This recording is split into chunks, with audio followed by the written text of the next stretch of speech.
സഹസ്രാബ്ദങ്ങളായി ഭാരത ജനതയുടെ മനസ്സിൽ മായാതെ നിൽക്കുന്ന ഉണ്ണിക്കണ്ണന്റെ പൊൻപിറന്നാൾ ഇതാ സമാഗതമായിരിക്കുന്നു. എല്ലാ സംസാര സമസ്യകൾക്കും ഒരു മുളം തണ്ടുകൊണ്ട് പരിഹാരം കണ്ടെത്തിയ അമ്പാടിക്കണ്ണന്റെ പൊൻപിറന്നാൾ. തിരുമുടിയിൽ മയിൽപ്പീലി ചൂടി ഓമൽക്കരങ്ങളിൽ പൊന്നോടക്കുഴലും നറുനെയ്വെണ്ണയുമായി അമ്മമാരുടെ ആരോമലായി കുട്ടികളുടെ കളിത്തോഴനായ ഭഗവാൻ ശ്രീകൃഷ്ണന്റെ ജന്മദിനം അഷ്ടമിരോഹിണീതാ വന്നെത്തിയിരിക്കുന്നു. ഗ്രാമം തണലൊരുക്കട്ടെ, ബാല്യം സഫലമാവട്ടെ എന്ന മഹാസന്ദേശവുമായി വിശ്വപ്രേമത്തിന്റെ പുല്ലാങ്കുഴൽ പാട്ടുമായി വീണ്ടും ഒരു ജന്മാഷ്ടമി കൂടി. ഗോപന്മാരും ഗോപികമാരും ഗോകുലവും പുനർജനിക്കുന്ന മനോഹരമായ കാഴ്ചകൾ.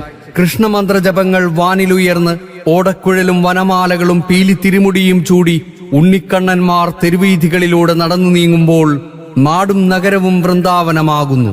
അലിഞ്ഞുചേരാം, ഒത്തുചേരാം, ആ വൃന്ദാവന സുഖമറിയാം. സെപ്റ്റംബർ 14 ഞായറാഴ്ച ശ്രീകൃഷ്ണ ജയന്തി. ഏവർക്കും ശ്രീകൃഷ്ണ ജയന്തി ആശംസ.